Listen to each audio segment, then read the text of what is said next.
gets us.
Our chair is out of the country, Andrea Downs.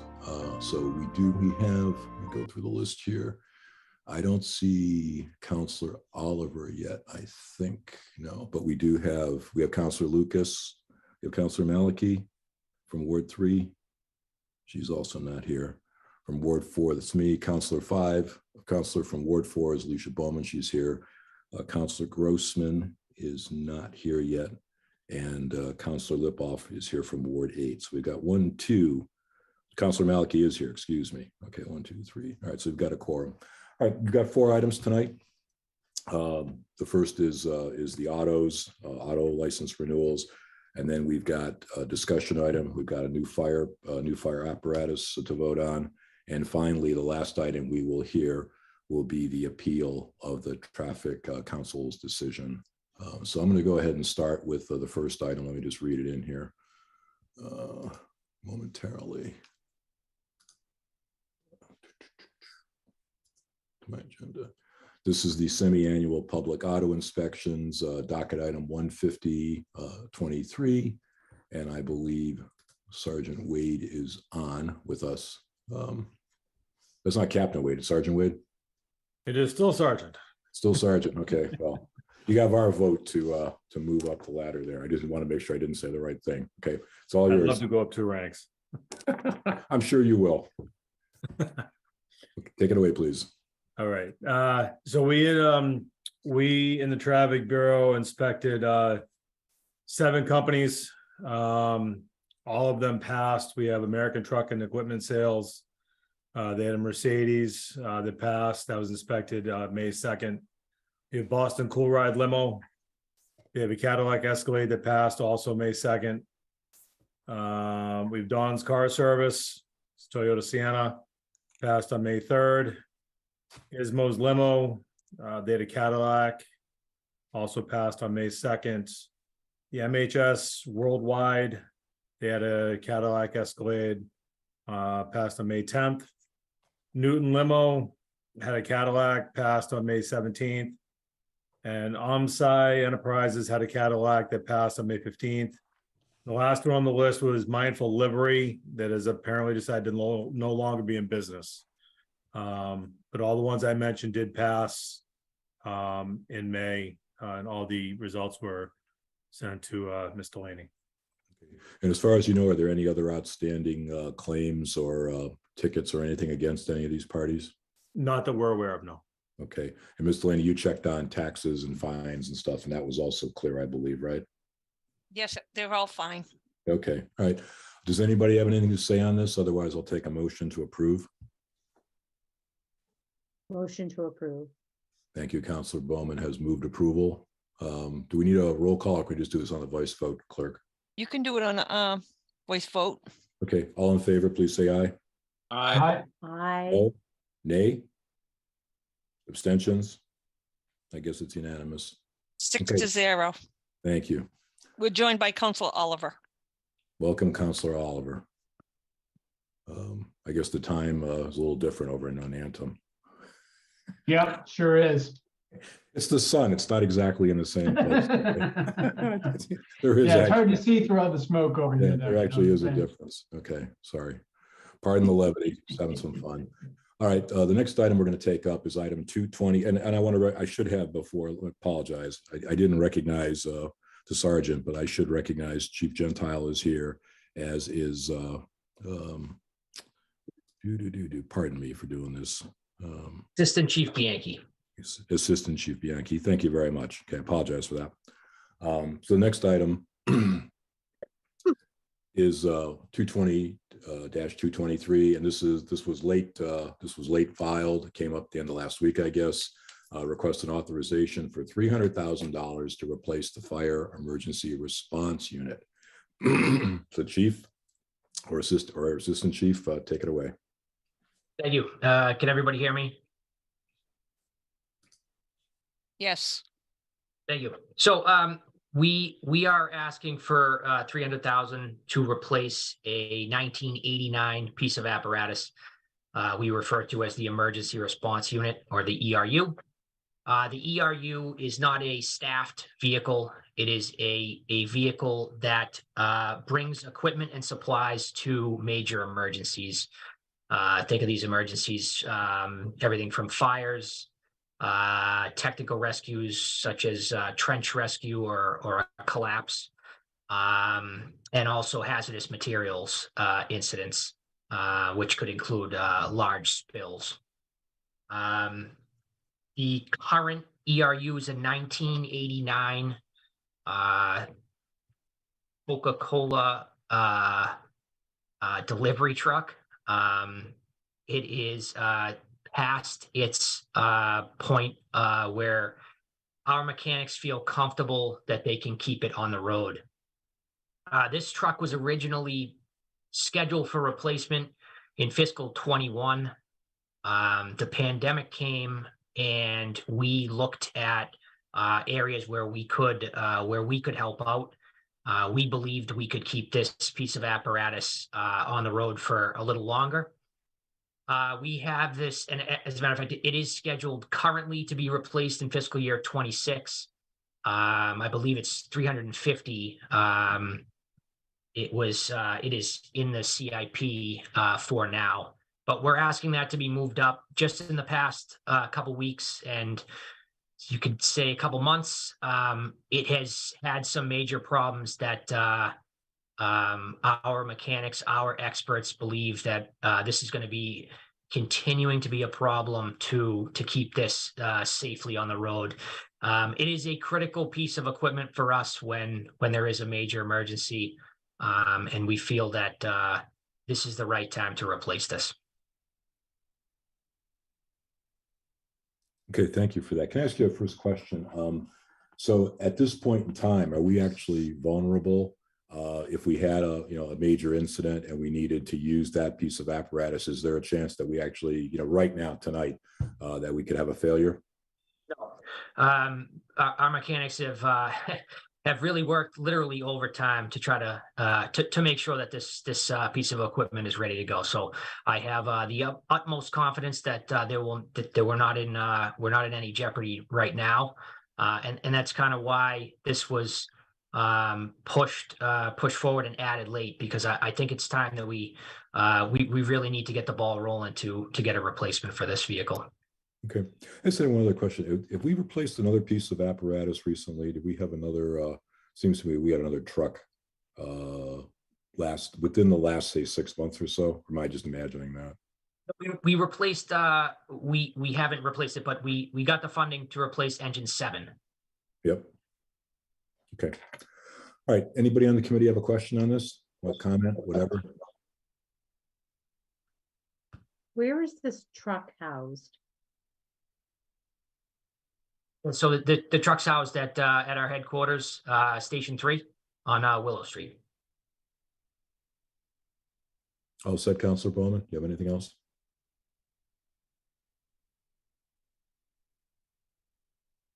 I'm all good, thank you. Okay. Anyone else have question or comment on this? Seems reasonable to me. Can I get a Wait. mo- You have Thank you. Counselor Lucas and Counselor Oliver. Okay, I'm not, you just popped up. Okay, sorry. Thank Yeah, you. no worries. I think Go Council. ahead, Counselor Oliver. Thank you. Just with the older 1989 truck, what's going to happen to it? I imagine there's not great demand for a 1989 Coca-Cola truck, but it's a good question. We have our dealers that we go through that will offer it to, see if we can't get something back for it, or I believe it'll go to it'll go out to bid within the city. Okay, all right. Just wanted to know. Thank you. All set? Okay, Counselor Oliver? Great, thank you, Chair. I had a couple of questions, but between the chief and then Councilor Lucas there, the wind is out of my sails, so to speak. So I will move for approval. Yeah, I'm going to recognize Counselor Maliki then. Oh, sorry, I didn't see your hand up there. Sorry. Yeah, I was just curious, are we getting a new vehicle this time, not a used Coca-Cola truck or something similar? Correct. We're looking at a 20-foot box truck style vehicle that would we have kind of being capable of carrying 17,000 pounds worth of equipment and supplies. So we'll get that new. Right. And these Good. were- So you expect a decent life on that, I guess, since it's only coming out during emergencies? And that is why we're able to get that 1989 piece of equipment still in service. It doesn't it doesn't go out every day. It's we make sure it's ready to go, but it doesn't respond to your standard emergencies. Okay, great. Okay, thank you. And that, Chief, that piece of equipment doesn't come out of the factory ready to go. It needs a lot of additions and accoutrements added onto it, right? I would imagine. So we'll get it upfitted, lights, sirens, radios, and also kind of the storage system. So it'll be designed, we'll kind of custom design it to hold and house exactly the supplies and equipment that we're looking for. Okay, so it's a long way from a Coca-Cola truck, really, when all is said and done. Yeah, that was the point of the question, really. It's a highly customized piece of equipment, which is why it costs $300,000. Correct. Yeah. Okay. Anybody else have a comment? I promise to look more carefully this time. I don't see anyone. Can I get a motion to approve? You may indeed. I'll Motion approve. to approve. Thank you. Do we need a voice on this, clerk, or can we do a roll call on it? Roll call's fine. Okay, let's do a roll call then, please. Oh, I'm sorry. You can do yays and nays. Okay, all right. All in favor, say yay. Aye. Aye. Aye. Opposed? Any abstentions? Okay, I guess it's unanimous. 6-0. 6-0. Thank you. Thank you. All right, moving right along here to a discussion item, which was docketed by Councilors Maliki, Lucas, and Kalis. And Councilor Kalis is here as well. Did not recognize him before. Welcome, Councilor Kalis. Item 13123, request for a discussion on EV battery fires with the fire chief. So back to you, Chief. Do you want to Councilor Maliki, do you want to tee this one up for the chief as far as what exactly you're trying to get at here? Yeah, happy to do that. Last few months, especially been reading a lot about electric vehicle fires and e-bike fires. It's a big problem in New York City, it seems like, because I guess they're kind of ahead of the curve being such a large city, and a lot of delivery drivers or bikers using the e-bikes. High mileage replacement batteries seem to be part of the problem. And it seems like a rare occurrence, but something that's very difficult to handle when it does happen, and something we might be expecting more of as electric vehicle penetration goes up and e-bikes become more common. And also the fact that, we want to encourage EV charging stations in, the big apartment buildings, multi-unit buildings that are being built. We want to include e-bike charging, and what's the best way to make that safe. And there's also seems to be sort of evolving knowledge or techniques for how to fight these fires, and just want to find out what would happen if one occurs today, if it's whether it's in a garage in a house or an underground garage in a multi-unit building, what techniques or equipment do we have available to fight those types of fires? Might be where that emergency response vehicle comes in. And how extensive, how much experience do Newton firefighters have, whether in training, or I don't know if they've had occasion to, through mutual aid, actually have firsthand experience on those types of fires. So, and also, is there anything that we could do in terms of perhaps annual or semi-annual inspections of e-bikes to make sure that the batteries are sort of the certified kind, as opposed to the aftermarket kind, which appear to be most dangerous? That's a measure that New York City seems to have taken. So anyway, go to it. Yeah, I mean, lithium-ion batteries are a huge topic, and I'll kind of touch on a little bit, and then please, I welcome any questions for the discussion if I miss anything, and I'm sure I will, because it's a pretty broad topic. But to start with, lithium-ion batteries are very safe. The manufacturers actually do a tremendous job. And when I say the manufacturers, the UL listed lithium-ion batteries from the manufacturers are very safe. They're as safe as any other household product, really. Where and you mentioned New York, so that's kind of the poster child. But where they're seeing the problems is aftermarket. The aftermarket chargers, the aftermarket batteries themselves, which can be like 25% of the cost of a UL listed new battery. Those are prone to failure. And even then, they're not really, the percentages are, 3% failure rate for an aftermarket battery, which really isn't that high. And even those failures don't necessarily lead to a fire, but you see, you're at under 1% failure rate for a UL listed battery. So those are the areas that we're really concentrating on as far as our fire prevention goes. We have been working on a flyer similar to what FDNY did in New York to let people know the hazards of when you have a lithium-ion battery. It can be pretty dangerous if you start charging it with a charger you get that's not UL listed.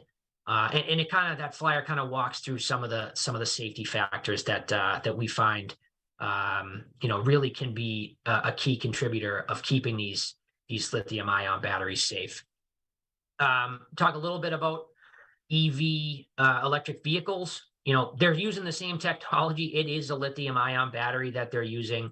The hybrids now they weren't using lithium-ion batteries for a while. The newer hybrids, they're all lithium-ion batteries. It's going to be the same problem if one of these vehicles catches fire. There is no real good technique. I shouldn't say that. There's no magic pill here. Water is the best suppressing agent. Foam does not suppress lithium-ion battery fires. There's no dry chemical or anything like that. The research right now is water. So large amounts of water, and trying to get water to as close to the battery that you can. Without getting too technical, you may have heard the term thermal runaway. So when you take a lithium-ion battery and you heat it up, it makes more energy.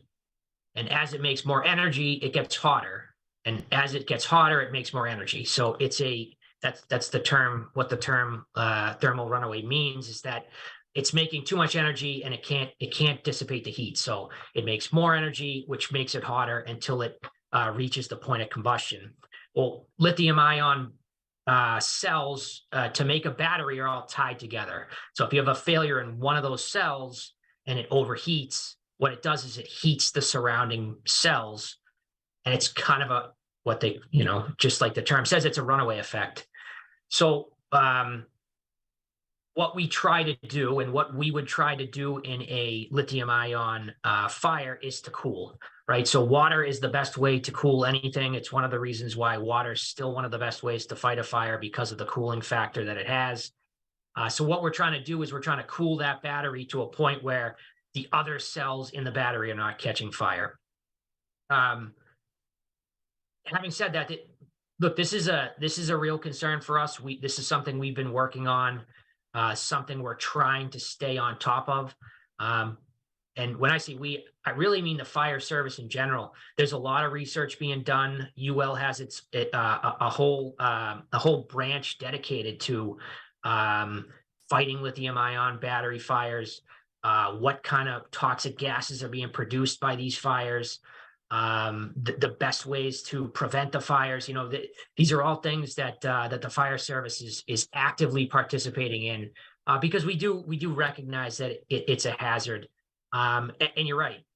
The lithium ion batteries, we all are going to see them, the usage of them, exponentially grow as we go further and further. Something we are seeing a lot of now is energy storage systems, which basically is taking the energy and the power from your solar and storing that in your house. These, once again, same technology. It's lithium ion batteries. They're just, being used to power your house instead of run your vehicle or run your electric scooter or bike. Same thing. These have our concern as far as firefighter safety goes and life safety of occupants.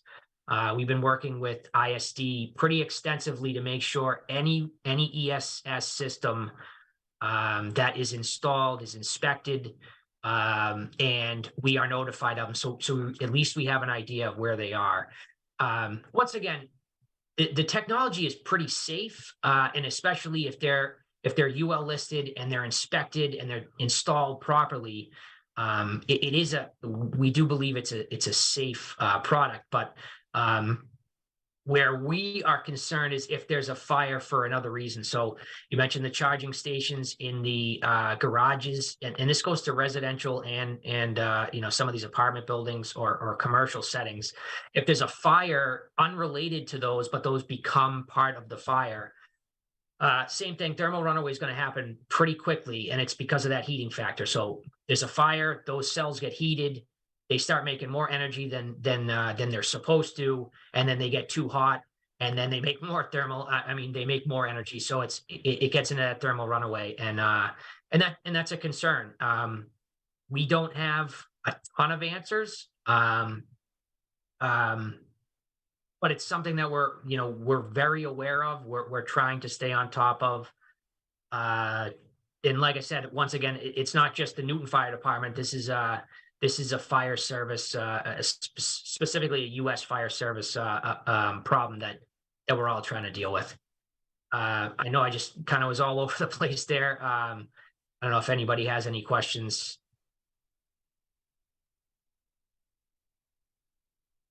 Oh, I'm sorry. I think that was a great intro, and you covered a lot of ground. I think Councilor Kalis has a question first, and then Councilor Bowman. Go ahead, Councilor Kalis. Yeah, very quickly. So yeah, I thought that was great, a great overview. So just to be clear, so fire extinguishers don't work on this type of technology? So what fire extinguishers are going to do is they're going to put the visible fire out. Both, so we have dry chem and CO2 extinguishers, basically the two kinds of extinguishers. I think most households, you're going to see dry chem. And what they're going to do is they're going to put the visible fire out. And it actually might, and that's not to say that it's not working or not helpful, but it's not going to stop the thermal runaway effect. It doesn't have the cooling properties that water does. So really the only way to stop that thermal runaway is to cool it. You could, potentially, and we're certainly not suggesting this to residents, but, you could put the external fire out and then move that battery away from other combustibles. That's a technique that we talk about, kind of letting it burn almost. So certainly it's not that they're not effective at all. It's just they're not effective in stopping that thermal runaway. Okay, that's helpful. So which type of extinguisher can you say works better?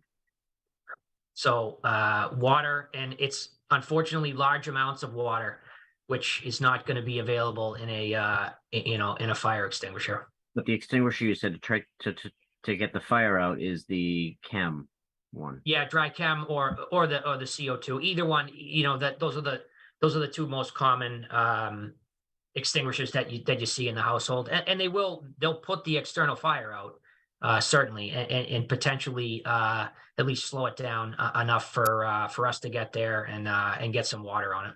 Okay, that's helpful. All set, Mr. Councilor Yes. Kalis? Okay, Councilor Bowman. Thank you, Mr. Chair. So thank you very much for this important update. And I had not even thought about the ESS systems, these battery systems, certainly something to think about. So if I remember correctly, fire code for things like sprinklers, requirements for sprinklers is set at the state level. Is that correct? Yes. Correct. Yes. And I do know, I just reread it because I read it this morning, or whatever, that there is a bill that one of our representatives, Representative Balzer, has proposed to allow communities to opt into sprinklers requirements I think now they're probably required in, I don't know what, starting at 4 units or 6 units, but to require them, at 1 and 2 bedroom, 1 and 2 unit buildings. So, I guess that's something that, for those of us who might be concerned about this, is we could weigh in with our, and support Representative Balzer's bill about allowing communities to opt in for sprinklers, because it does seem to me that, maybe we can make that a requirement of someone who's installing a charger, say in a garage, that they could have that we were requiring them to have a sprinkler as well to help mitigate if that was considered, important.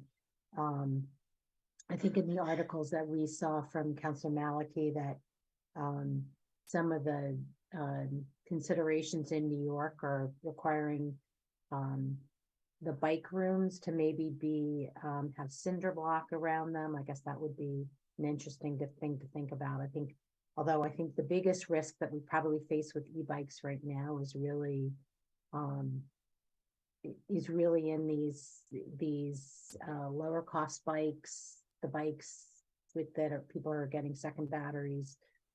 So maybe that's happening maybe a little bit less as the recreational e-bikes that people have and more on the delivery bikes. So we could probably try to target those.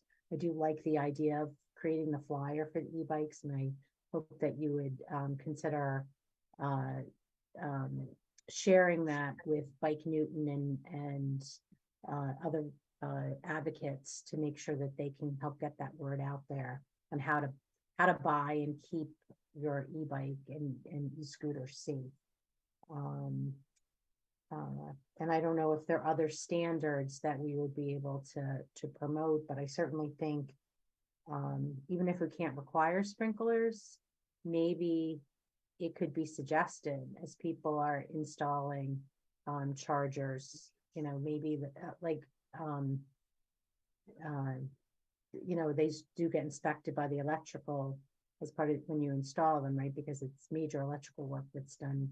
So maybe as the inspection is done, people could suggest, you know, if you want to be super safe, especially given that this is the garage under your living room and your bedroom and whatever, you might consider installing a sprinkler system or other options. But I appreciate you sharing your expertise on this, and I certainly, for one, would be happy to my fellow counselors here to draft a letter supporting the sprinklers, allowing us to opt into that. If anybody wants to give me some thoughts on that, I can write a letter and send it around. And I'm done. Thank you. Set. Okay, thank you. Before I go to Councilor Maliki, I just want to say, it's kind of interesting thinking about the charging station itself. It's almost analogous to having a can of gasoline in your garage, I guess. You didn't really think of the charger as being a flammable thing, other than a normal electrical, short circuit or something. So, it also seems like if you've got non-standard batteries that are causing a problem over time, legislation would be introduced to somehow restrict the sale or importation or whatever of that type of stuff. But unfortunately, what'll probably have to happen is there has to be a couple of tragedies, and then somebody will finally take action or whatever. Councilor Maliki. Yeah, I guess in New York, I think one of their measures was banning the sale of sort of the aftermarket batteries, but that might work in a big city if people are buying locally, but I don't know where people get their batteries, but my guess would be it's going to come from Amazon or something like that. It's just, I should know this, but I don't. What is the kind of the sprinkler requirement for underground garages in the multi-unit buildings now, and how much help is that in the event of one of these types of fires?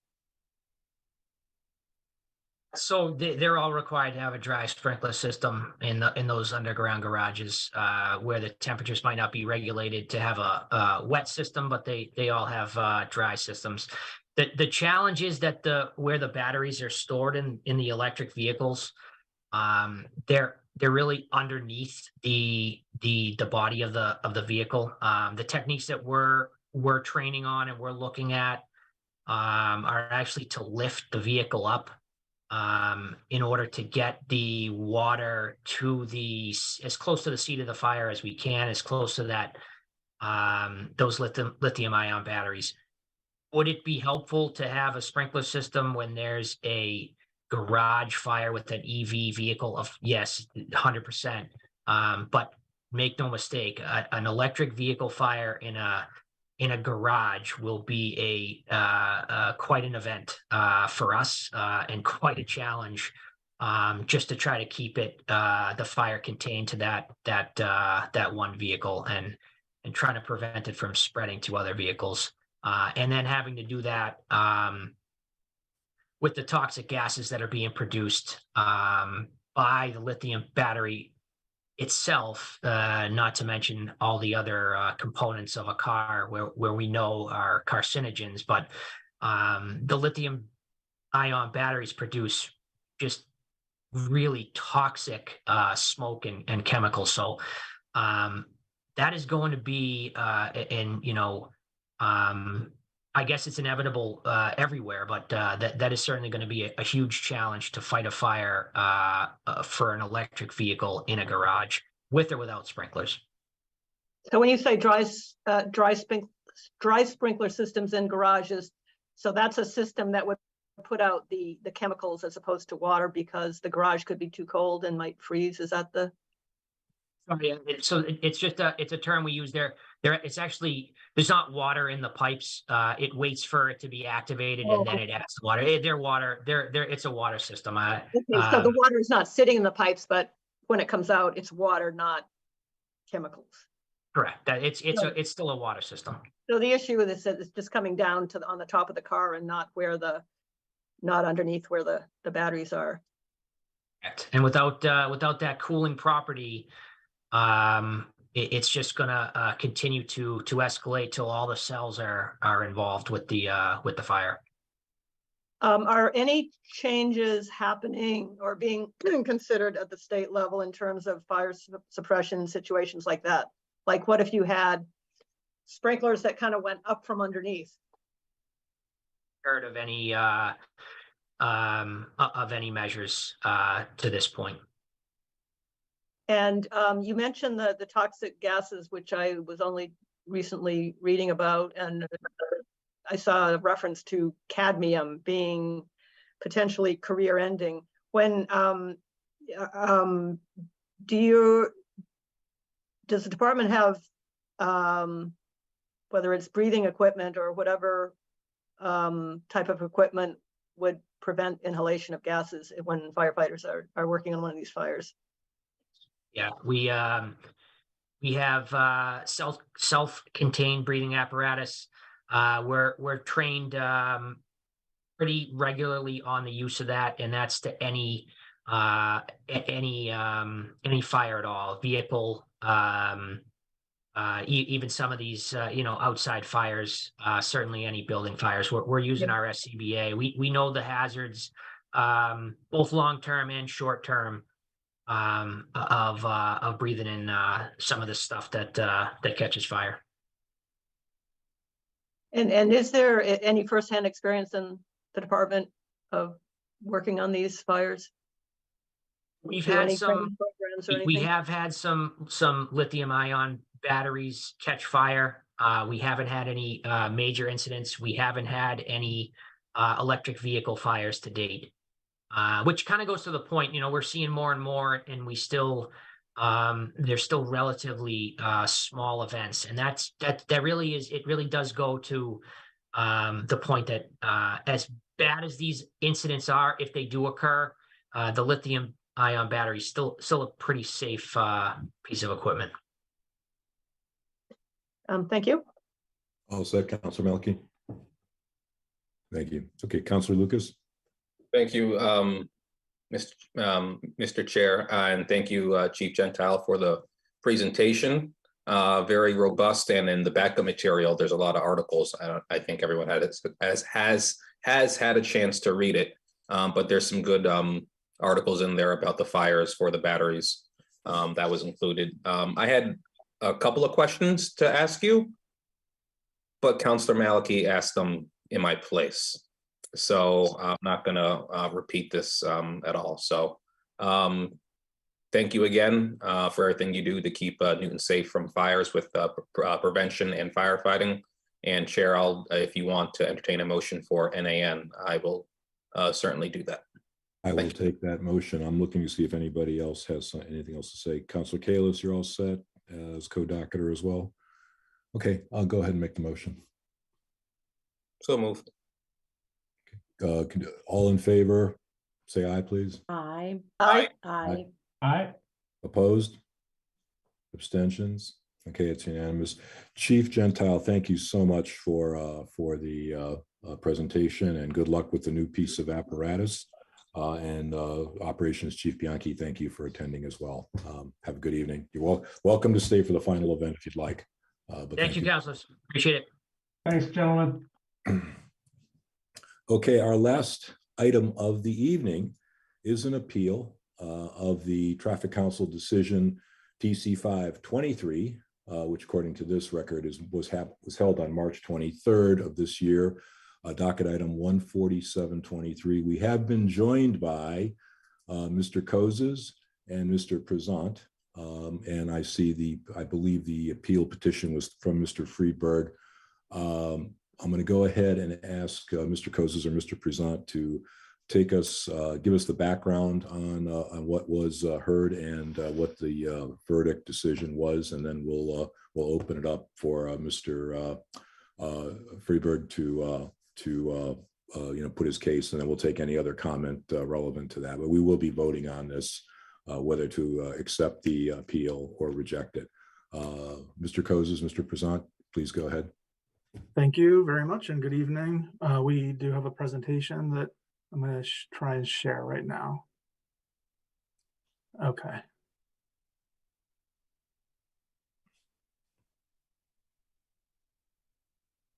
Everyone can see this, right? We can see it, yeah. Okay. So first, I'm going to recap what was shown in the Traffic Council meeting back when this item was discussed in March. And then Isaac is going to run through some responses to the letter that you received after the traffic council vote. We really wanted to address the letter that was received from Mr. Freudberg from Jeremy. So let's go. This is the location that we'll be discussing. This is Clark Street and Rowena Road. It's sort of like two T intersections, one coming in this way and then another coming down this way. But it's not really like a T, like two T intersections. It's really more like a big open space here. This is Clark Street coming down this way, and then the other leg of Clark Street. We have Rowena Road coming in from this direction. There's one stop sign right here at the end of Rowena Road. So I guess one of the major questions that we were struggling with is who has the right of way, right? If you're traveling down Clark Street and continuing down Clark Street, do you have the right of way? Or do these folks coming up Clark Street have the right of way? Or do these folks have the right of way that are coming from this direction and continuing through? Here's a view of the location where we were considering putting the stop sign in. It shows coming down Clark Street from Center Street. This is what the view looks like. So you're coming down Clark Street, it continues down toward the left. The other leg of Clark Street is toward the right, and then this is Rowena Road coming in with the stop sign there. Also notice that there's no sidewalks, there's no curb cuts. We have pedestrians walking in the street in different places. We have cars that are not exactly defined where they're supposed to be in this wide intersection here. So engineers look at the MUTCD, the Manual of Uniform Traffic Control Devices, for guidance in terms of how to evaluate intersections. And in this case, it really is, the MUTCD says that we should be relying on engineering judgment. There's no crashes that are recorded here. I'm just gonna move this so I could see the slide. Okay. I think what happened was that there was construction a while back. National Grid had a contractor. They were digging up a gas main. And so it probably caused some atypical driver behavior to get around the construction. In any case, our office heard from 2 residents in the area that were asking for us to consider putting in a stop sign right there. And so we looked at it. We decided to put it on the traffic council agenda. It's not required to put a stop sign there, but a stop sign could be installed there. We wanted to clarify the right of way. We wanted to make it a little bit safer for pedestrians and cyclists and for motorists too. So at the meeting, there was a discussion and it ended with a vote to approve the stop sign. It would look like this at that location. The motion was made by Councilor Downs. It was unanimous, 5-0. And this was the specific language that we voted to approve. And then it was appealed. So I'm going to turn it over to Isaac now to go through the letter that was received from Mr. Freudberg. And Isaac, just let me know when you want me to advance the slides, okay? Yeah, absolutely. Hello, everyone. So I typically don't like to simply read through the screen on presentations, but in this instance, I think they are pretty concise, short responses. So let's go through it line by line. And Jeremy, thank you for putting together your comments and questions in advance. That was, of course, helpful, so we can all be prepared. So that said, the first point was there's no crash history at the location. So absolutely, we wanted to acknowledge that. We did include that bit of information at the original Traffic Council presentation, as David mentioned. And the key here is that while that is true, it is one of many factors to consider when making the judgment call here. Second point, Clark Street southbound has excellent sightlines to traffic on the Rowena Road approach and the other two Clark Street approaches, as well as to crossing pedestrians. And then a secondary supplemental point is if drivers can confidently and consistently make safe decisions, then the stop sign is not necessary. Therefore, the presence of a stop sign here will devalue necessary, meaningful stop signs elsewhere. That said, and we'll get to a little graphic we put together, which will be helpful. But first, DPW's response. There is at least one large tree blocking sightlines for Clark Street southbound vehicles looking to oncoming traffic from the east. And we would disagree that a stop sign here would devalue other locations. Thank you, David. Yep. Yeah, we can go to this image. So this is an intersection sightlines triangle drawn based off of a scenario where there's no control. This looks at the AASHTO Green Book, which is a design guideline, and it takes into account what the measurements would be based on 20 miles per hour and based on 25 miles per hour. The reason we picked those two is a reasonable assumption, we thought, based on how fast vehicles are likely going in this area. We understand there are speed bumps. It's a little hard to see. This aerial is a bit zoomed in so it can be legible. But there is one speed bump slightly to the north of the vehicle there, right next to the words Clark Street on that northern leg. David, if it's sort of in the top of the image, there's a speed bump there. And then there's another speed bump to the east of the other car shown coming westbound on Clark Street.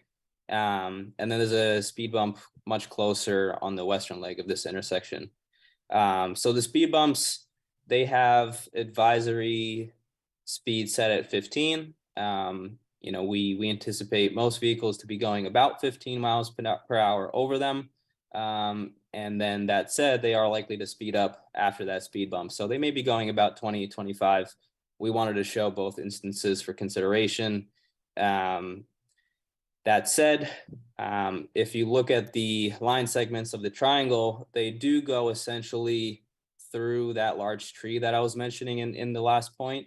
So at the very least, what can be said is that sightlines are borderline. Depending on exactly where you are, that tree is definitely, it could be a nuisance.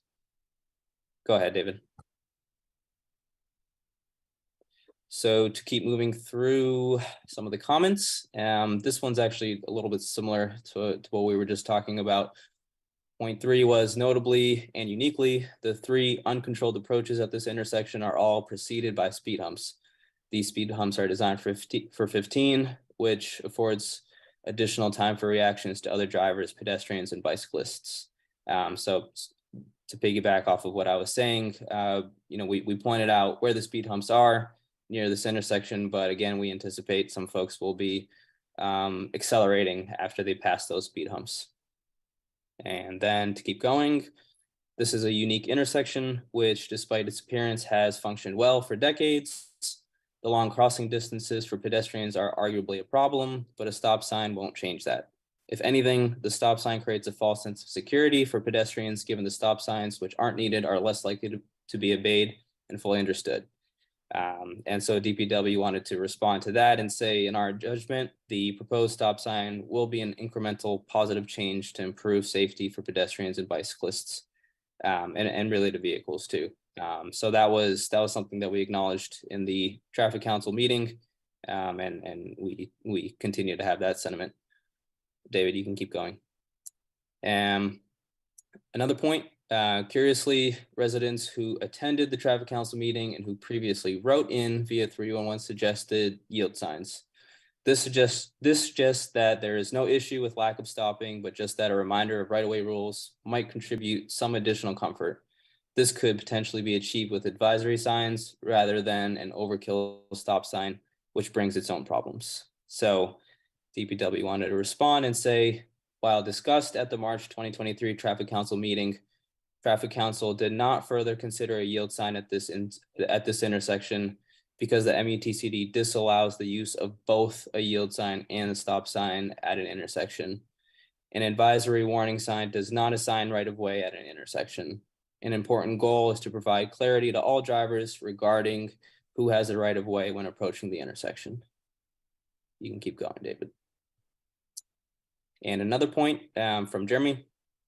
There is a double yellow center line on Clark Street southbound ending well in advance of the intersection, and it's an early its early end serves as an advance warning of the intersection.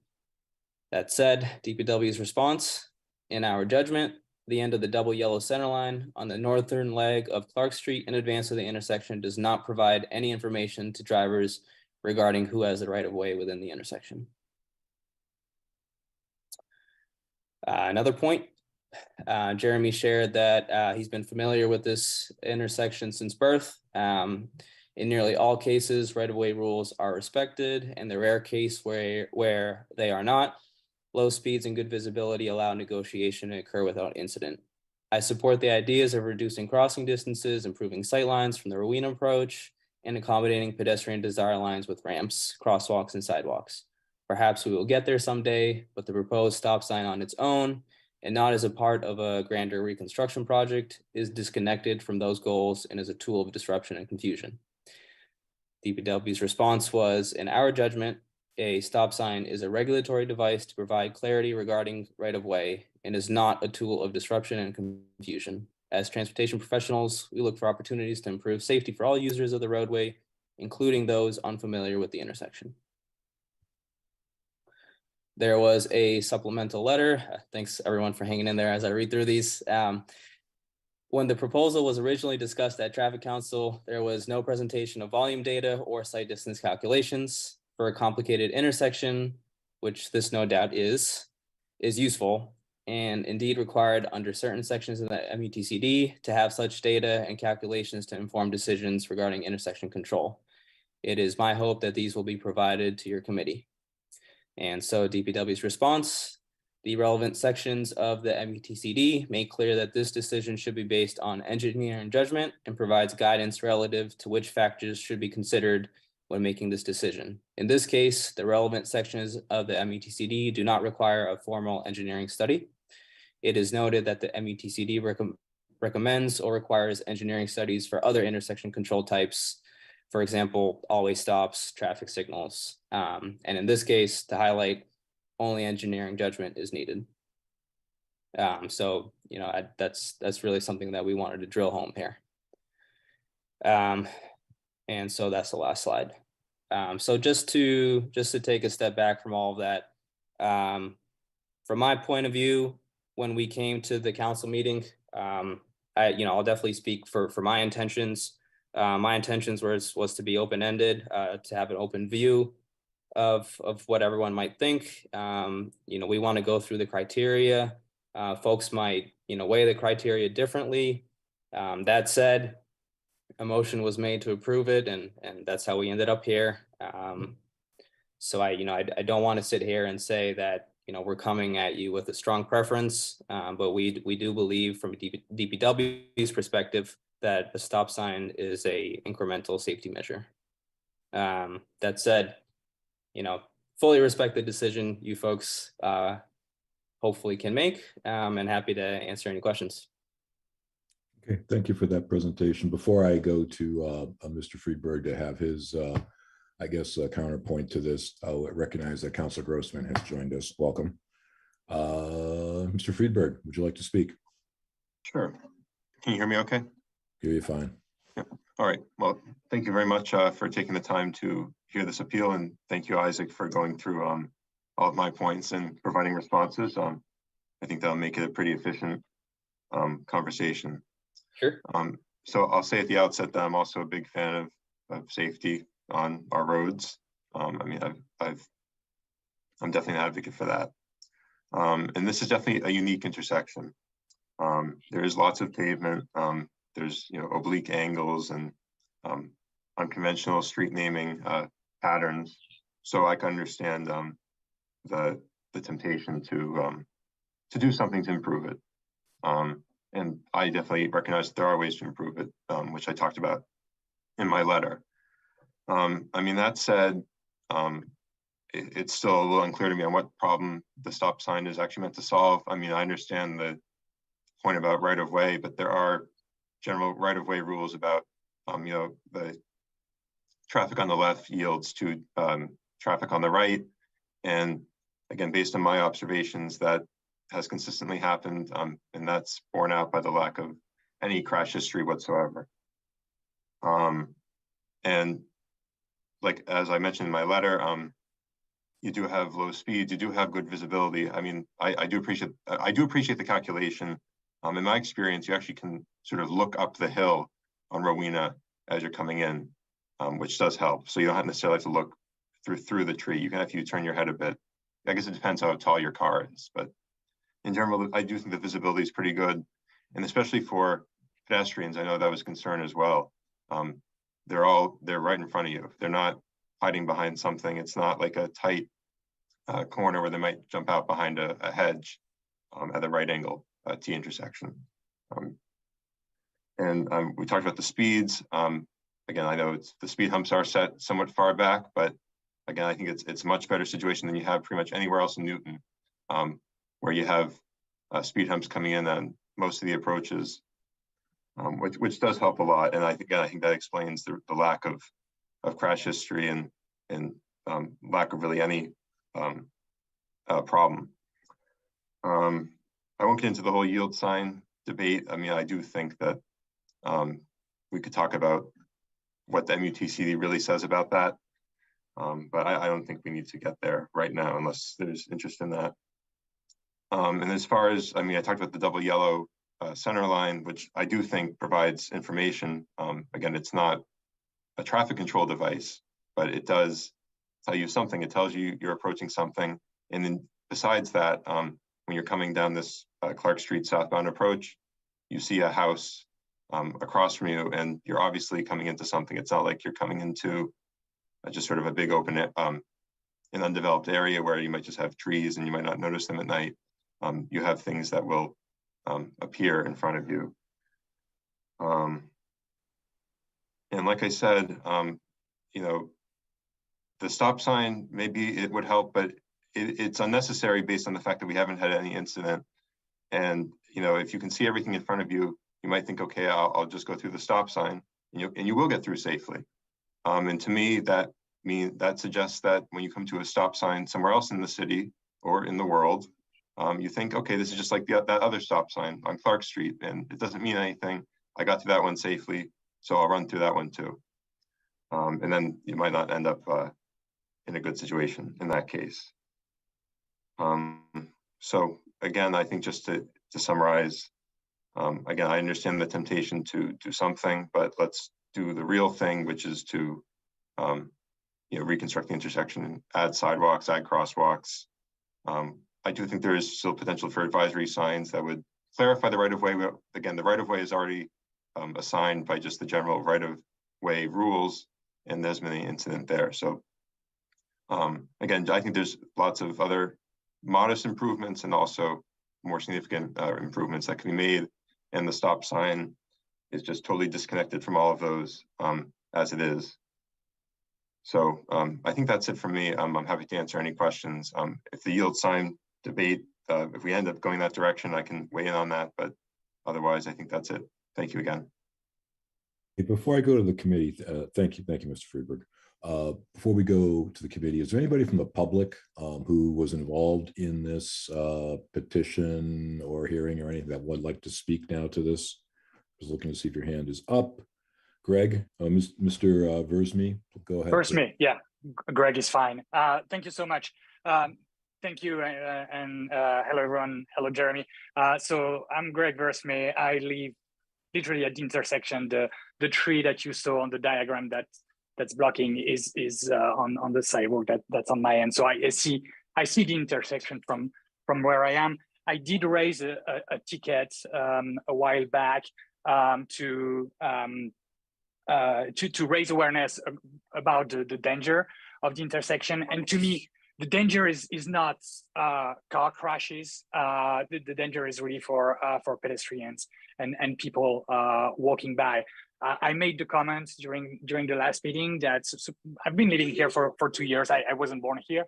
My kids are. but I've been living here for 2 years, and what I see is that this is a great neighborhood. I'm really happy about the neighborhood. The demographic, although it is a little unusual, because you have older people in their neighborhood requiring a walker, having difficulties walking, and you have very young children like mine. So there's a need for pedestrian safety there. There's on Rotherwood Road, which is 2 houses from mine, there's a daycare center. They use this intersection every day to walk the kids by the lake. They have a little cart with the wheel, a little cart with the kids, and they literally have to walk on the road to be able to cross that intersection.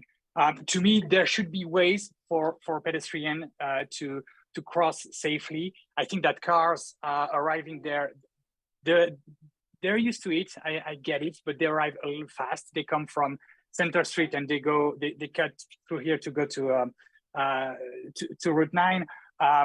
They can come a little fast, especially at night, especially during winter time. And it's very, very dangerous for kids. I understand the concern that there hasn't been any crash for decades, but I'm not sure that the demographic of the neighborhood was the same a few decades ago. And so I really think something should be done. I'm not an engineering expert. I don't know if a stop sign is going to solve the problem.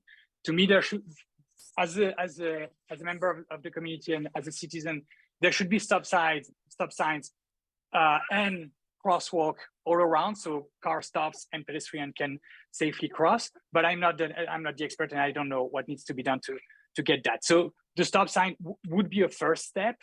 But I agree with Mr. Freudberg that this intersection should be entirely revisited and improved. Thank you so much, and I apologize for the disturbance. Okay, we're fine with that. Thank you for your testimony. Before we go to bringing it back into the council or the committee, excuse me, I have a question just for Mr. I guess Mr. Prezant over Mr. Kozas or either one. We can't actually paint. Could we paint crosswalk there? We don't have sidewalks, so you can't do that, can you?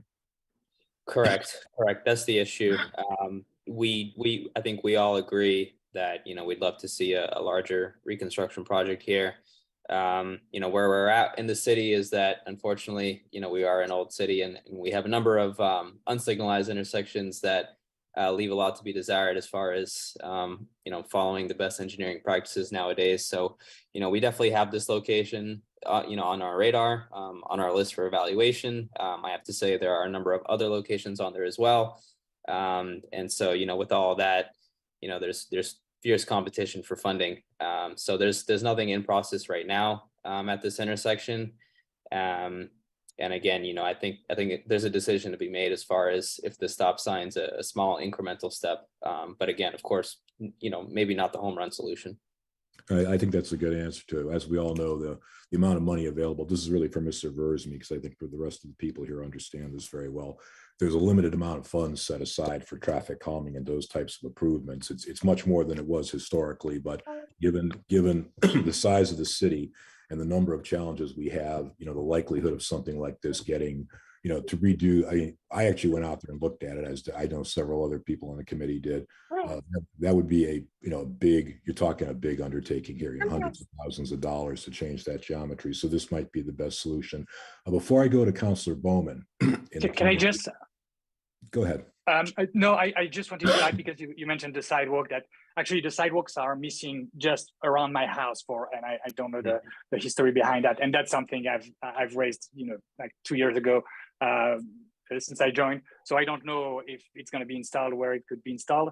I hear the concerns about the budget. I completely understand that. Although I would add, that I do pay taxes, so I look forward to see where it's used a little bit selfishly, but I get the point. Thank you. That's fine. Yeah, if I can just go ahead. If I can just clarify, that's an interesting point. There's really sort of two things to look at. sidewalks, one thing, we have been conducting a citywide sidewalk inventory, that my engineering colleagues at DPW have been doing that with some consultant help. That's in the QA/QC stages. So, we really hope that to be published soon. Again, that'll be a citywide look at all the missing sidewalk gaps, and that'll help us prioritize that. So it could be true that we look at the two things a little bit separately. We could get there sooner, for sidewalks, for example, without fully reconstructing the intersection. Or if we get there for the intersection, maybe we can tackle some sidewalks to some extent, being mindful of scope creep. Okay, Mr. Kozis, did you have your hands up? Did you need to add something now? Yeah, I just wanted to have one last comment before your discussion started. Just because I wanted to express in the meeting for my vote, I simply just wanted to make it clear who had the right of way. And I just thought that a stop sign would be helpful, especially with this wide intersection and with no sidewalks and with people walking in the street. Of course, Traffic Council could not approve a reconstruction of the whole intersection. We were simply just asked to consider putting in a stop sign. That's all the Traffic Council could do. And so, I just believe that it would not make the intersection more confusing and it would not make it less safe. I just think that all it would do is sort of help clarify who has the right of way if multiple vehicles happen to arrive at that intersection at the same time. So thank you. Before we go to Councilor Bowman, I want to remind the committee that we actually have 4 possible outcomes here. We can approve, we can uphold the appeal, we can deny the appeal. We can also amend this if we felt like doing that kind of work here. I don't know what we would amend it to, but we could amend it. And I guess the last option is we could send it back to Traffic Council too. So as you make your comments, if you have a preference in one of those 4, it would be great for you to say that when you're speaking. Councilor Bowman, please. Thank you. So I didn't have the benefit of growing up in Newton. I moved here 25 years ago, and I remember the first time I drove through this intersection and being very confused as to who was supposed to go where. I honestly look at this, and I was out there the other day, like, I'm surprised we haven't gone for a 4-way stop. I mean, when you're going from Center Street on Clark, if someone's coming at you and they're going right and you want to go straight onto Rowena, like, you're crossing paths. I mean, honestly, I understand that, longer term, some idea of maybe a little medallion of grass and thing in the middle and everybody sort of goes around it. But, this is a little bit of the Wild West out there. And I get that we've, to date, have not had crashes there, lower traffic volume, but that could change at any point. And I really, anything we can do to make it clearer, to make it safer, to prevent even one person from being hit in this section, especially given that Clark is a pretty good connection for someone on a bike to get through here to the crossing at Parker Street. I feel like I would like, if I had my druthers right now, I'd say we should have a stop on all directions. I feel like that's a much cleaner way for this to be.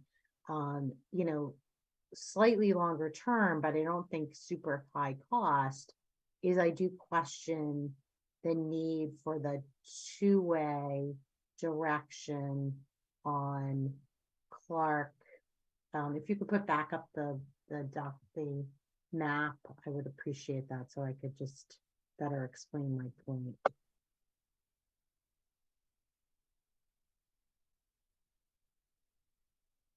I think the one that has the overview of the whole. Yeah, so I guess this is fine. So the section that's so from the red box up to, that's 2-way. There's only one driveway along there, correct? The driveway that's sort of right here. So there's a question to me is like, especially given that there are no sidewalks there and whatever, like, I just question they need to have 2-way here and 2-way here. In some triangles like this, like in Woburn, this would be one way and one way the other.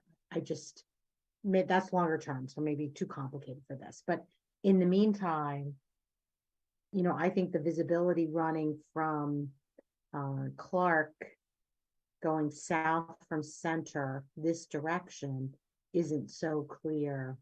I don't know. So my druthers would either be to maintain the traffic council's decision as it is, or even suggest a stop on all directions. I mean, if everybody stopped or at least slowed down enough to feel like they've stopped, they're in a better position to sort of negotiate here as opposed to sort of people sort of rushing through. But this is in my ward, it's in Ward 6. I appreciate Mr. Versme, who came and spoke, and the other neighbors there, and Mr. Farberg and his experience there. But clearly this needs something else. But in the meantime, I think that, I respect the opinion of the traffic engineers stating this can't do any harm and might make it better. So thank you. Thank you, Councilor Bowman. Okay, next we have Councilor Lucas, followed by Councilor Lipoff. Take it away, Councilor Lucas. Thank you, Mr. Chair. I guess, Mr. Kosis, did the Traffic Council do a site visit prior to voting on the appeal? Meaning, did you meet with Mr. Freudberg and Mr. Versme? Apologies if I mispronounced your name. So Go ahead, Isaac. Yeah, so I reached out to Jeremy. I knew he lived nearby, and also obviously we worked together on the council, so that was sort of an easy connection to make to get his opinion and initial thoughts. So we had met before the traffic council decision. I spent some more time out there earlier this week, actually, so I'm happy to share my observations. And to answer your first question, for every traffic council item, we do multiple site visits, including this one. And did you meet with Mr. Freudberg and Mr. Versme at the site? I did not, but Isaac did. Okay. I didn't meet with Mr. you did. Yeah. Okay. Just Jeremy. Okay, and I think, Mr. Prezant, you said that cars traveling from Route 9, Clark Street, you want them to be able to, I think, correct me if I'm wrong, you said that you want those cars to be able to see the stop sign that could be installed if this, if it does get installed. Will they be able to see it, meaning the sight lines? So vehicles coming from Route 9, so heading westbound, in this scenario, they're going to maintain free flow. So it's not so much of an issue of them seeing a stop sign or not. The folks that we believe should adhere to a stop are the folks heading southbound on Center, essentially coming from Newton Center. Okay. All right. Well, these are. Go on. Oh. Right. Yeah. Forgive me if I can clarify further. So yes, the goal is right now, we want, under the current conditions, it's critical that they have good sight lines to one another, because they need to right now make a judgment call based on existing right-of-way law. That said, what we went through was essentially an exercise to identify that there's a tree that makes those sight lines right now borderline. But if you introduce a stop sign, that decision point is at a different point. So that decision point is now no longer farther up along that northern leg of the road where that tree may be blocking your sight lines. Your decision point as a southbound driver is now much closer to the intersection at presumably a stop sign and a stop bar. Okay, and you mentioned the MUTCD. I can't remember what that stands for, but who actually writes those guidelines? The federal government, Federal Highway. Federal Highway, okay, all right. And just overall, if a stop sign is so important to this intersection, what took so long to get it installed? I mean, Mr. Versme requested it when I met with him, or he requested something be done to the intersection, but why was there never, why had there never been a request for this intersection before to put in a stop sign or a yield sign or whatever? I would say no particular reason why. We in DPW hear various concerns citywide. You know, two complaints came in quick succession, so it definitely caught personally my radar because those concerns specifically came to me. So I can really just speak to myself. Okay, well, so I did a site visit. I met with Mr. Freudberg. I met with Mr. Versme. You know, they have opposite opinions, which is fine. You know, there's nothing wrong with that.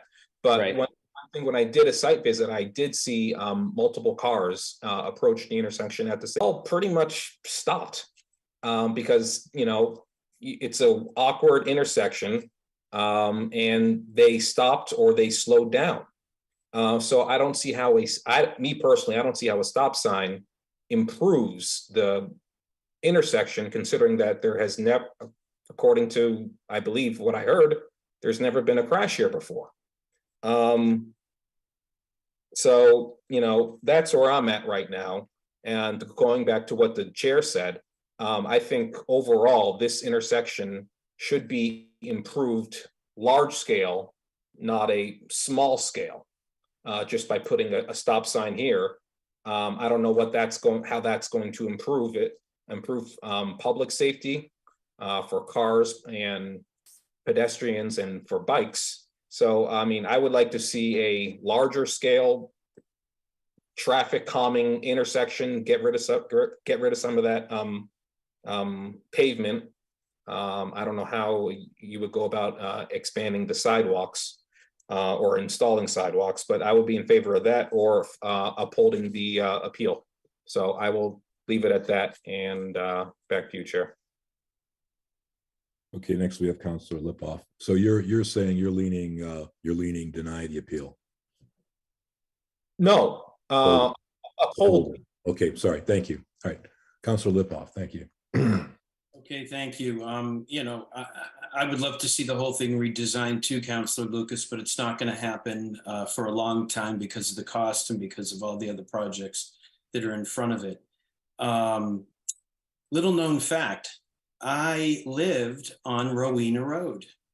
I was born on Oxford, moved around the corner when I was 2, spent till I was 9 years old on Rowena Road. Now, back then, your parents kicked you out of the house at 7 in the morning and said, come back for dinner time. And we drove around on our bikes. So people would say, what do you know at 9 years of age? I went through that intersection all the time. And I felt just like Councilor Bowman in that intersection. And I still do when I go through there, where it's no man's land. And you do slow down going through if you've been through there before. Why do you do that? Because naturally there should be a stop there. And people who don't go through there all the time may not stop, and then that's where you may have issues.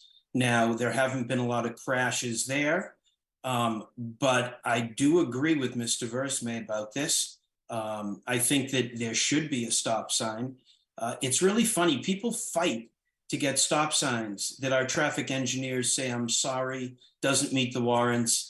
It's not the easiest thing to add a stop sign. So it's interesting that when we do to make something safer, somebody comes along and wants to take it away. I would say to err on caution's side, to put faith in our traffic engineers that feel that this is a good thing to do. And from my own personal experience growing up on Rowena Road, going through that intersection, and what I always think of when I go through there now is we've got to make this safer. And I'd love a full redesign, but that's not going to happen right now. And I'll be supporting the stop sign. Okay, thank you, Councilor Lipoff. Next, we have Councilor Oliver, followed by Councilor Maliki. Thank you. Great, thank you, Mr. Chair. And if I may, you're doing a fabulous job this evening. can we just go to the slides for one quick minute? There was one particular slide that showed where the stop sign is proposed to be put in. And I just didn't have a chance to kind of focus on that for a second because, all right, thank you. Yeah, that's the image. So I also did a site visit here because I was unfamiliar with the intersection. I did not grow up on Rowena. I didn't ride my bike through there. And I find kind of effectively attached to the telephone pole there. Right, that would be the anticipated location. Yep. Okay, so because I hadn't been through the intersection before, it took me kind of a minute to kind of figure out, well, all right, where we think we want to put this. So I actually originally approached from the south off the center. And then as I pulled through the intersection, I looped around and came back down Clark in the direction where the camera's pointed here.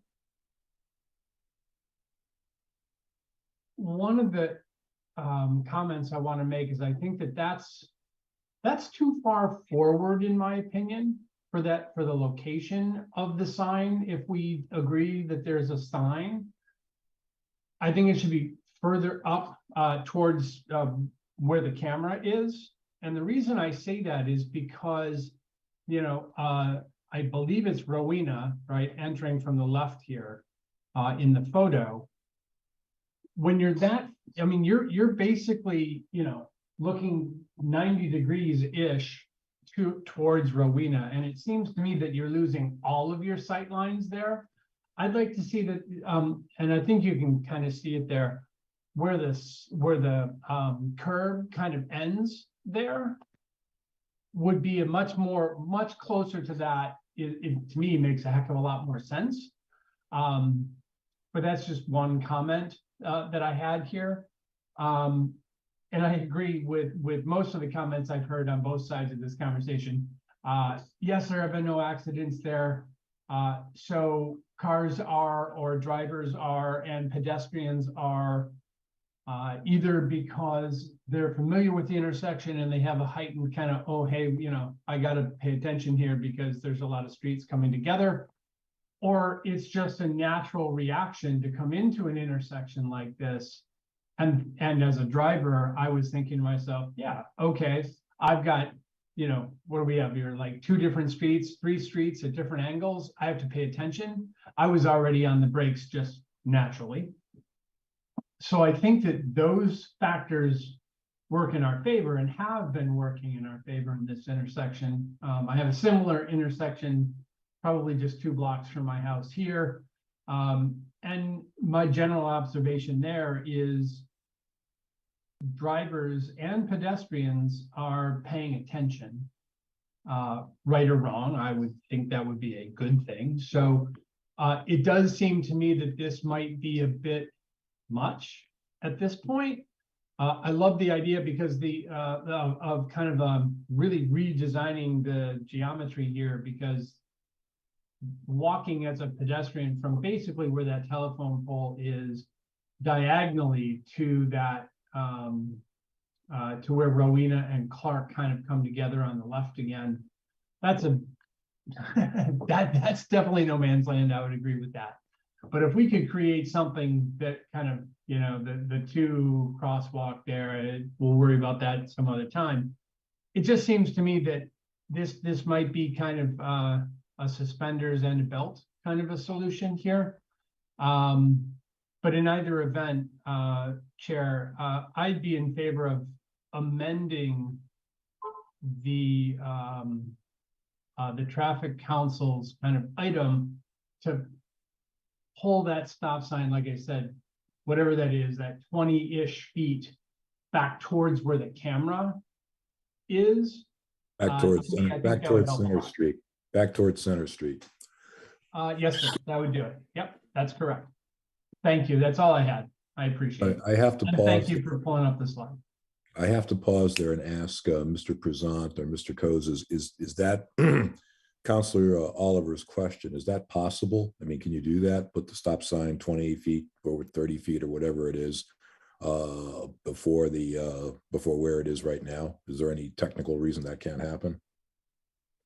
So I would say right now, the proposed location is closer to where that ideal decision point is made, where their sight line is optimized. I agree that the angle that Rowena Road comes in makes it, atypical. But if the goal's to ensure the southbound approaching vehicles are making a safe, optimized decision, I would personally prefer to leave it where it's been drawn so far. But it could be something we put more thought into. Councillor Oliver, not to keep going on with this, but if the sign stays where it is, does that influence how you vote on this? It probably will, Chair. Again. I mean, we can take a vote on an amendment at some point. I just wonder if it's worth doing that or not. It would change my opinion here to pull it away further, like you said, closer to center. Okay. I'm going to check with the clerk on this, but I think when we're done with this first round here, we can entertain an motion to amend and see if anybody has appetite for that, and then get back to this item. I guess next is Councillor Maliki. Thank you. I wonder if I could ask Mr. Versme, because I went over there, I didn't see, maybe wrong time of day, didn't see a lot of people walking in the street. Where are the people and the people from the daycare walking in the street, and why? Hi, can you hear me? Yeah. Oh yeah, fine. Yeah. So the daycare is on Rotherwood, which is just behind. They usually walk around the neighborhood. They go to the lake with the kids just to walk outside with my kids go to the daycare, so I can see them around here. So they go to Crystal Lake from this intersection. Does that answer your question? Well, why aren't they walking on the sidewalk? Because there's no sidewalk, and they have a cart with like 8 kids in it, so it cannot roll on. There's no sidewalk, so the road is the only way for them to move forward. It doesn't fit on the sidewalk on the other side of Clark Street. It's not that it doesn't fit, but it's just dirt. There's no sorry, I don't know all the terms, but there's no concrete. There's no sidewalk there's no sidewalk anywhere there. Well, I'm looking at the I guess it would be the south side. Can someone put the picture back up so she can see the Councilor overview? Maliki, there's no continuous sidewalk. Can you put the Well, that is picture the way- back up just so we can see it, and then we'll resolve this. Thank you. You see that if you look in the center, I'm using my cursor, which of course you can't see. There's no sidewalks there, nowhere. Oh, I see on the island, there's no sidewalks. Yeah, but on the other side of the street, okay, that would be on the where the White House is. There's sidewalks over there.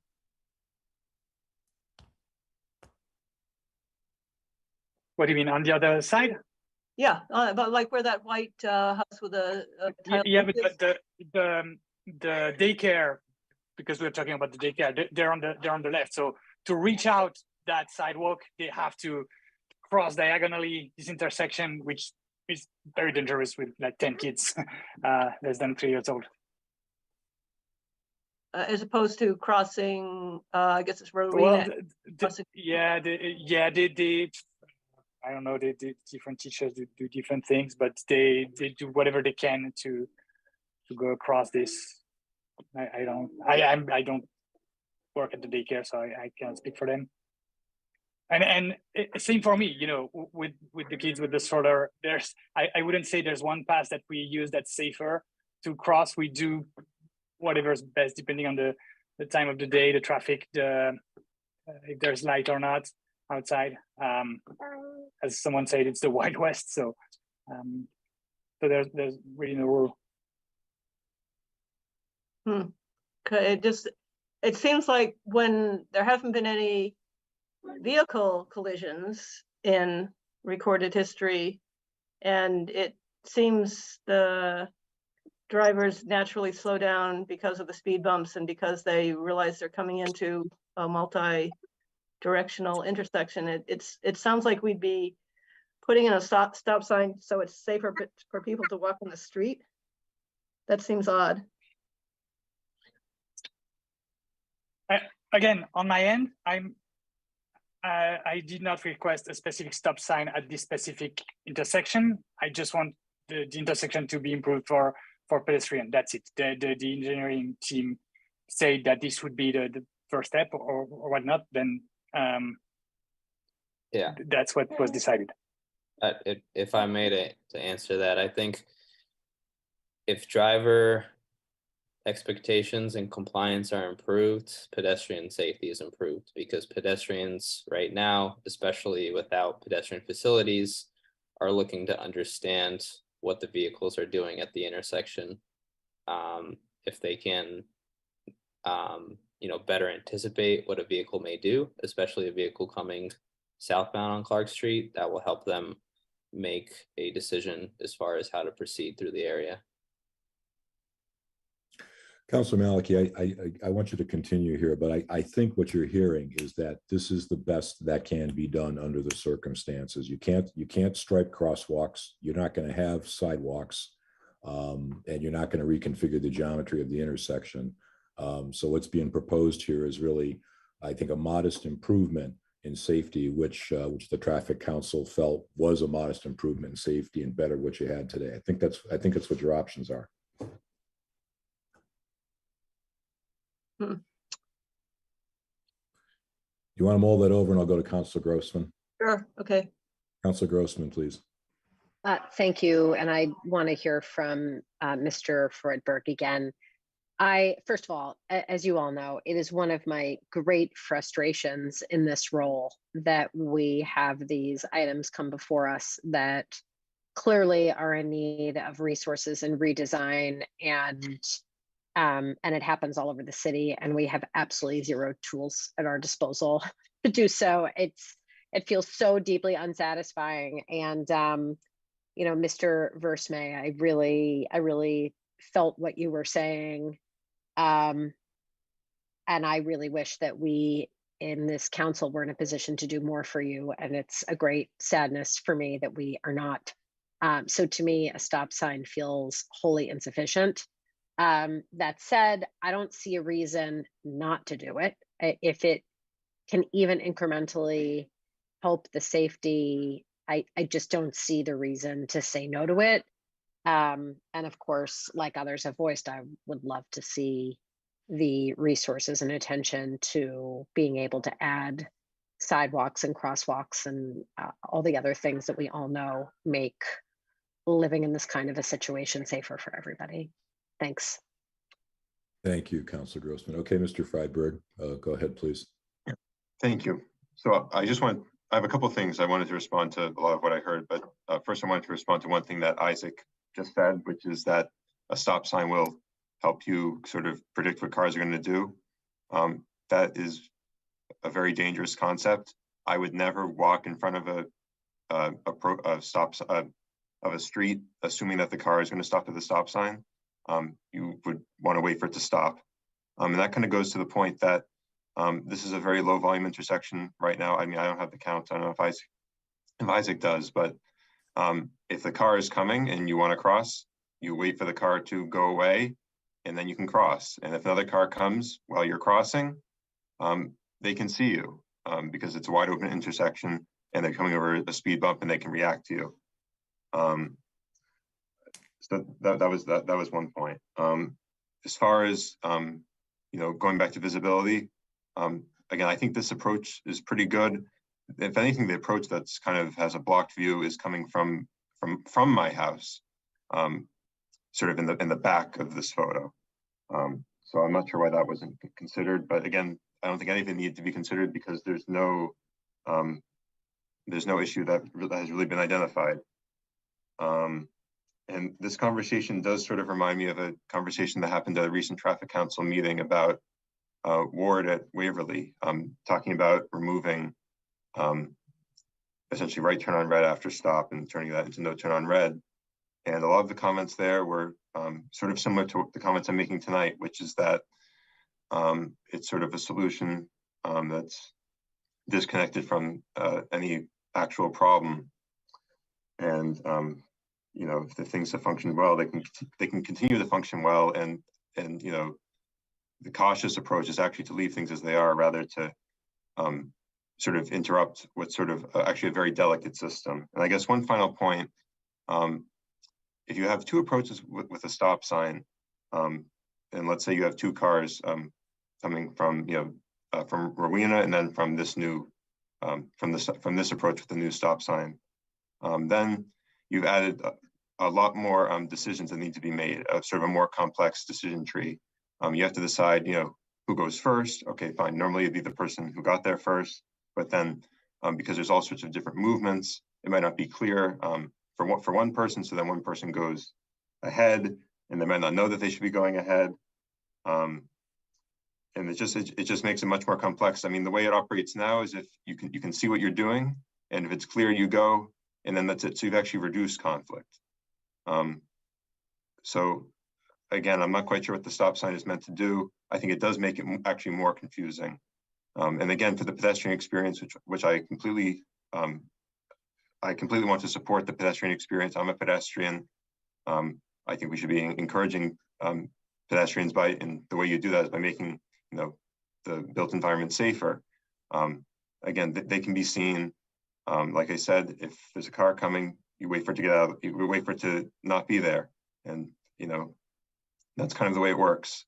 And like I said, people seem to always figure it out. There hasn't been any kind of issue. I know I was out there with Councillor Maliki, and we saw sort of the worst case scenario where someone seemed sort of unfamiliar with it, didn't quite get it, sort of inched out a little too far. But you know, they were going slow, that everyone could see. No one got rear-ended because someone had to stop. It all kind of just worked itself out, as it has done for many, many years. And again, I don't see a reason to change it. And this is just going to make it more confusing. Thank you.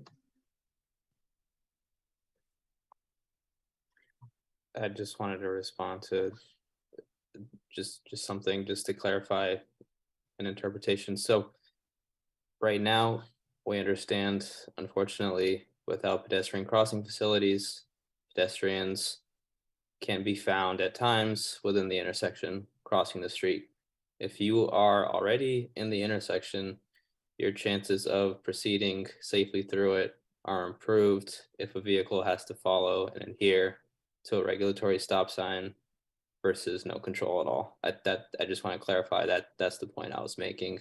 I'm not telling folks to assume everyone is stopping for them. That absolutely, you know, is a real consideration.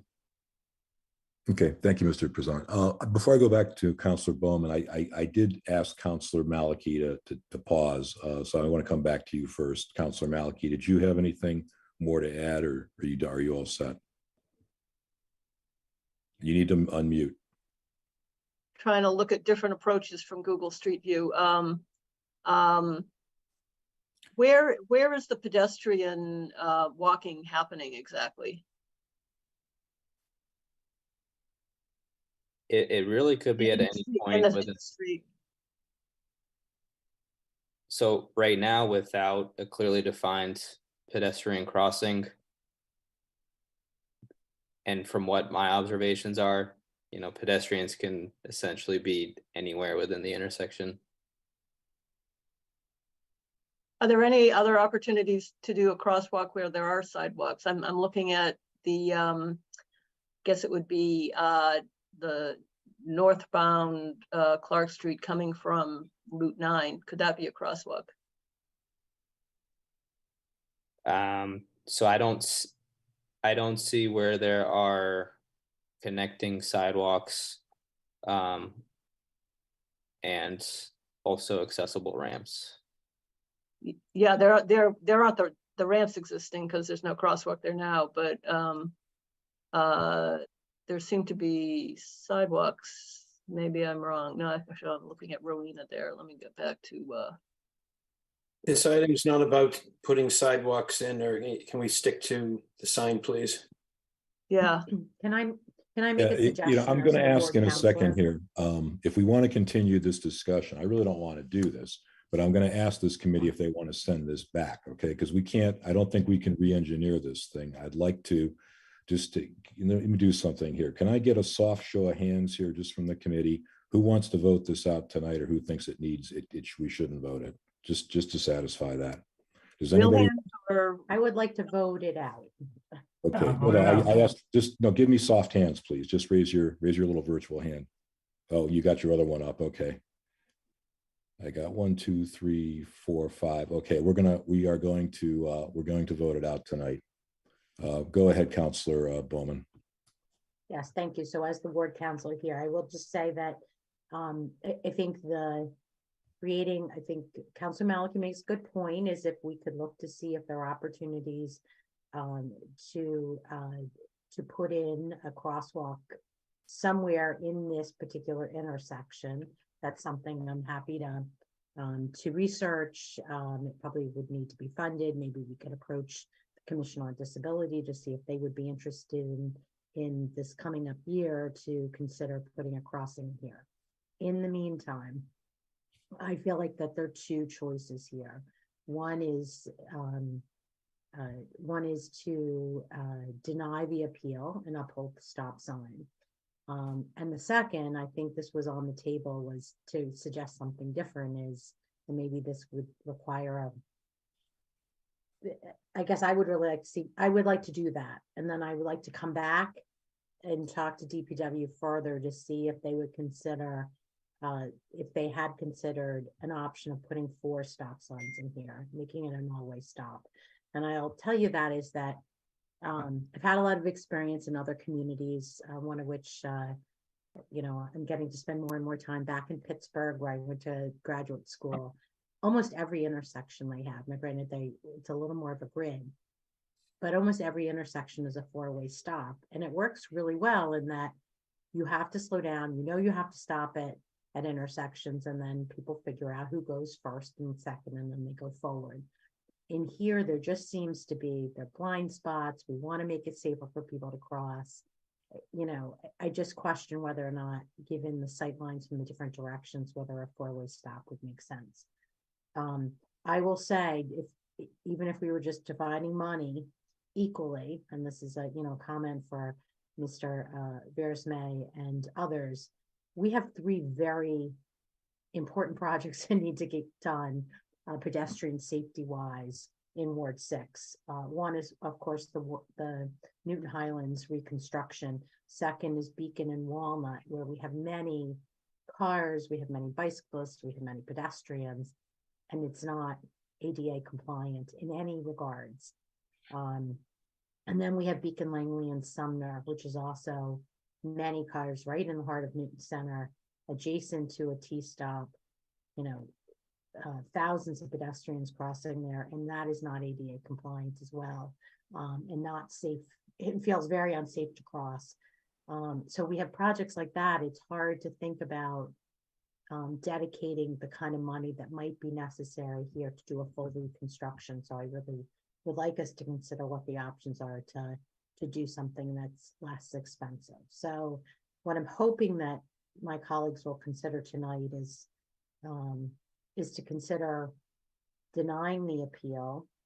And then the Ward 6 councilors will meet again with DPW to see if they would consider some additional changes in this intersection that could be done more with paint and signs, so less expensive, that would make it safer, and then consider some options, maybe working with some funding, Commission on Disabilities or otherwise, that would create at least one safe crossing through this intersection.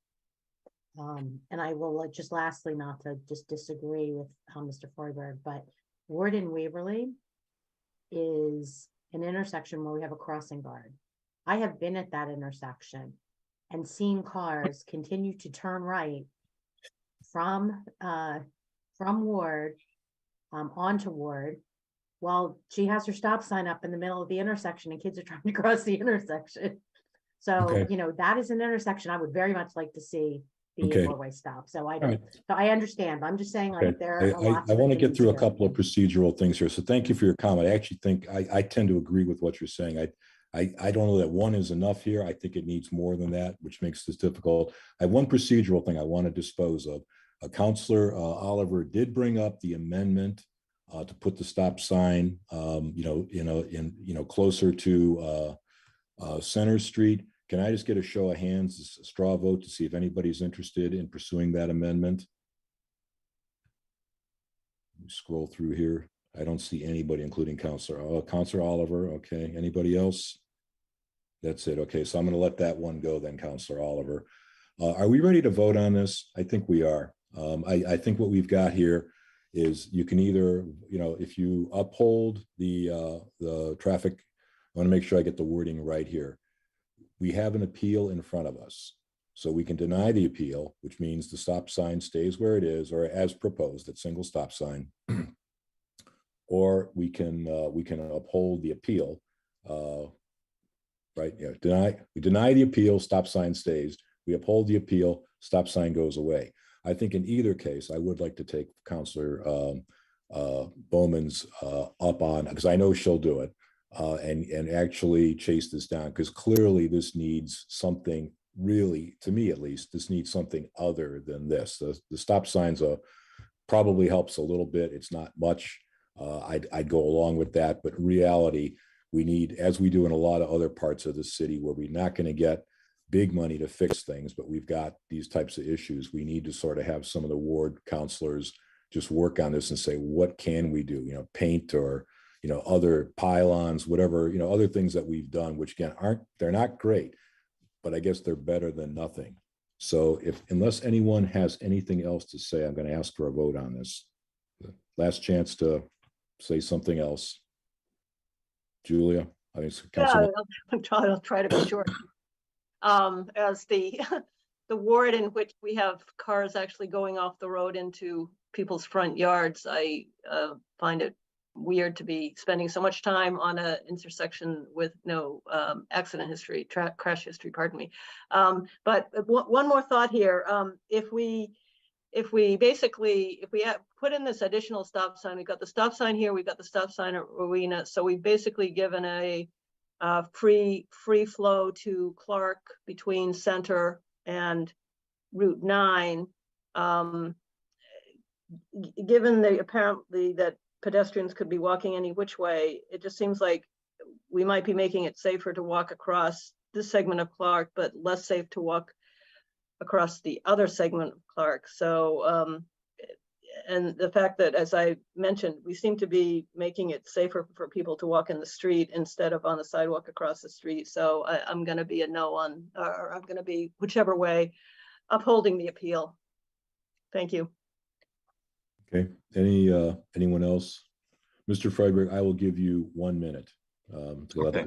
I don't even need that. I just wanted to agree with Councilor Maliki that actually a little tension is a good thing, and not to kind of overprescribe certain things, make it, kind of uncomfortable so people slow down and actually expect pedestrians. And just as far as the stop sign placement, I know, Isaac, we had talked about many months ago that having it on the utility pole is actually possibly too far forward, and it creates confusion for cars coming out of Rowena. But at the same time, if you put it too far back, then it's sort of unnatural, unintuitive. So again, I think there's another sort of, I guess, tension again there, a different kind of tension, where you're kind of stuck between two bad options. And again, I think that the stop sign, it's not needed. I mean, Isaac, you said yourself that it's kind of, it could go either way, and you didn't feel super strongly about it. You knew about this intersection for a long time, and you never really thought about it until two tickets came in on 311 that were related to Feeney Brothers and not related to, anything else. I mean, again, I understand the pedestrian experience, but it's just not really addressed by the stop sign. So thank you again. Okay, thank you, Mr. Friedberg. Okay, we're going to vote, and I will do a roll call on this to make sure we get it right. So can I get a motion to either uphold or deny? Motion to deny. Motion to deny. Okay, motion to deny. So if you vote aye, the appeal is denied and things stay the way they are. Not the way they are. Please, Counselor Malik, I'm gonna ask the clerk, okay? If you, the motion to deny means things will stay the way they are. Which Meaning upholds traffic council's first decision. you're gonna get the stop sign, right? If you Correct. if you vote no, then God, why is this double negative so difficult? If you vote to Or deny, approve the appeal. yeah, approve the appeal or deny. So could you? So the motion has been made to deny, meaning upholding the traffic council's vote. Correct. So can we call the roll on that, please, Ms. Delaney? Sure. Councilor Markowitz. On the first one, Yes. aye. Councilor Lucas. The second one? No. He's going backwards. Councilor Bowman. Aye. Councilor Maliki. No. Councilor Lipoff. Aye. Councilor Oliver. Councilor Oliver. I'm sorry, no. Councilor Grossman. I'm the last one. Aye. Okay, so 1, 2, 3, 4 yeses and 3 nos. So it is, the appeal is denied, upholding traffic council's decision. Okay, and as we all know, this still has to go in front of the full council, so there's still a chance to appeal to someone to put it on second call, and then all 24 councilors can talk about it. With that, I believe we're all set. Can I have a motion to adjourn? So moved. So moved. Yeah. Have a great night, everyone. Thank you very Yeah, much. thank you, everyone. very Really much, appreciate it. everybody. Thank you, everyone.